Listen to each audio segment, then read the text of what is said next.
Bienvenue dans Poker Builder, le podcast pour progresser au poker de façon simple, concrète et efficace. Aujourd'hui, on parle d'un sujet qui revient chez tous les joueurs de poker en ligne en France, le multi-tabling. Combien de tables faut-il jouer et surtout, quand est-ce qu'il faut réduire? L'objectif est clair, trouver le bon équilibre entre volume et qualité. Plan de l'épisode: 1. Pourquoi multitablaire? 2. Les risques du multitabling. 3. Une règle progressive pour augmenter le nombre de tables sans te saboter. 4. Les signes qui montrent qu'il faut réduire. Et à la fin, je te donne un mini-exercice simple à faire sur 2 semaines. 1. Pourquoi multitableur? Le multitabling, c'est le fait de jouer plusieurs tables en même temps. En poker en ligne, c'est tentant parce que ça apporte 3 bénéfices principaux. Premier bénéfice, augmenter le volume. Plus tu joues Chiro de main, plus tu accumules d'expérience. Tu rencontres plus de spots, plus de profils, plus de situations, et si tu as déjà une stratégie solide, jouer plus de mains peut accélérer ta progression, à condition de garder une bonne qualité de décision. Deuxième bénéfice, lisser la variance. La variance, c'est l'idée que même si tu joues bien, tes résultats peuvent varier énormément à court terme. En jouant plus de mains, tu réduis l'impact d'une session catastrophique ou d'un bad run sur ton ressenti. Attention, ça ne supprime pas la variance, mais ça peut la rendre plus supportable mentalement. Troisième bénéfice, maximiser le rakeback et les récompenses. La plupart des sites ont des systèmes de points, de statuts ou de cashback liés au volume. Plus tu joues, plus tu génères de rake, donc plus tu récupères de rakeback. Pour un joueur de micro et petite limite, ça peut représenter une partie importante du résultat. Donc oui, multitableur peut être un vrai levier, mais seulement si tu ne payes pas ce volume en qualité. 2. Les risques, quand le multitabling te fait perdre de l'argent.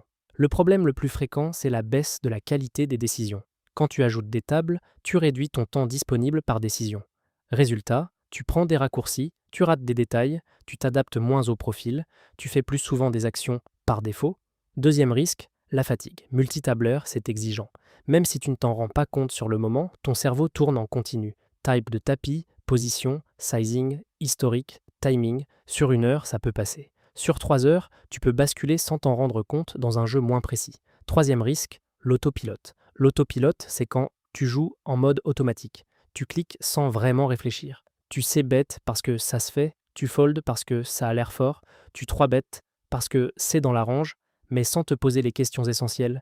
Qui est en face? Quel est son style? Qu'est-ce qu'il représente? Qu'est-ce que je représente? Le multitabling n'est pas mauvais en soi. Ce qui est dangereux, c'est multitabler au-delà de ta capacité du moment.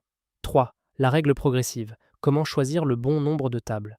Voici une règle simple, très pratique et surtout progressive. Commence à 2 tables. Oui, même si ça te paraît lent. 2 tables, c'est parfait pour rester actif tout en gardant le temps de réfléchir.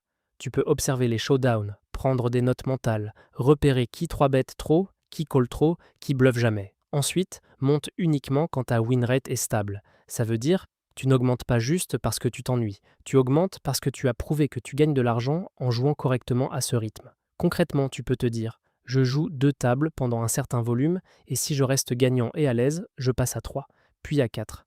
Et règle très importante, si ta win rate chute, tu redescends. Pas dans 3 mois, tout de suite. Parce que si ton volume augmente mais que ton taux de gain baisse, tu peux finir par travailler plus pour gagner moins, voire pour perdre. Exemple obligatoire, et il est très parlant. Imagine un joueur régulier qui joue 4 tables. Il est gagnant, il a une win rate correcte et il se sent à l'aise. Un jour, il décide de passer à 6 tables pour faire plus de volume. Sur le papier, il se dit « je vais gagner plus ». Sauf que dans la pratique, il commence à être pressé sur chaque décision.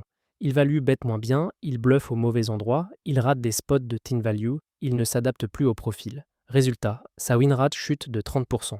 Il joue plus de mains, mais chaque main est moins bien jouée. Et au final, il peut gagner moins sur le mois ou stagner tout en se fatiguant davantage. Moralité, augmenter les tables n'est rentable que si la qualité reste suffisamment élevée. 2 pièges classiques à éviter. Piège numéro 1. Vouloir jouer 8 tables ou plus dès le début. C'est l'erreur, je veux faire comme les grinders. Sauf que les joueurs qui jouent 8, 10 ou 12 tables ont soit une énorme expérience, soit une stratégie très automatisée, soit des limites où la prise de décision est plus standardisée. Et même là, beaucoup perdent en levée en jouant trop. Si tu débutes, ton avantage principal, c'est justement de réfléchir, d'observer, d'apprendre. Trop de tables détruit cet avantage. Piège numéro 2, confondre volume et progression. Faire plus de mains ne signifie pas progresser plus vite. Si tu fais plus de mains en pilote automatique, tu pratiques surtout tes mauvaises habitudes. La progression, c'est répéter des décisions de qualité et comprendre pourquoi tu fais les choses. 4. Les signes qu'il faut réduire le nombre de tables. Passons à la partie la plus importante. Quand est-ce qu'il faut redescendre? Voici 3 signaux très clairs. Premier signe, les timeouts fréquents. Si tu laisses souvent le temps s'écouler, que tu cliques en urgence, ou que tu te retrouves régulièrement à devoir snap une décision parce que tu es déjà sur une autre table, c'est un signal rouge. Au poker, une décision précipitée coûte cher. Deuxième signe, des décisions précipitées. Tu ne prends plus le temps de compter les blindes, de regarder les stacks, de vérifier la position ou de réfléchir au range. Tu te surprends à faire des actions par habitude. CB automatique, barrel automatique, hero call automatique ou fold automatique. Si tu te reconnais là-dedans, tu joues trop de tables pour ton niveau actuel. Troisième signe, le tilt. Le multitabling augmente la charge mentale. Et quand tu es chargé, tu tiltes plus facilement. Tu peux devenir irritable, impatient, plus agressif ou au contraire plus passif. Tu peux aussi chasser les pertes parce que tu enchaînes les coups sans respirer. Si tu sens que ton émotionnel se dégrade quand tu ajoutes des tables, réduis. Ce n'est pas un aveu de faiblesse, c'est une décision de pro. Mini-exercice sur 2 semaines. Je te propose un exercice très simple, mais extrêmement révélateur. Semaine 1, joue une semaine à N tables. Choisis un nombre réaliste, par exemple 4. Note 2 choses, ta win rate et ton confort. Le confort, c'est subjectif. Est-ce que tu te sens serein? Est-ce que tu réfléchis? Est-ce que tu fais des erreurs bêtes? Semaine 2, joue une semaine à N-2 tables. Donc si tu étais à 4, tu passes les pili à 2. Et tu compares win rate et confort. Si ta win rate monte clairement et que tu te sens mieux, tu as ta réponse. Tu jouais trop de tables. Si ta win rate reste similaire mais que ton confort explose, tu as aussi une réponse. Tu peux potentiellement remonter, mais plus tard, progressivement. Conclusion. Le bon nombre de tables, ce n'est pas un chiffre universel. C'est le nombre de tables qui te permet de prendre des décisions de qualité, de rester concentré et d'être régulier. Multitablaire, c'est un outil. Utilisé trop tôt ou trop fort, ça devient un piège. Si tu veux structurer ta progression, suivre tes résultats, bosser tes ranges et centraliser ton travail de joueur, va faire un tour sur pokerbuilder.com. Pokerbuilder, c'est une plateforme tout en un pensée pour les joueurs de poker qui veulent progresser avec méthode. On se retrouve dans le prochain épisode. D'ici là, privilégie la qualité et laisse le volume venir comme une conséquence.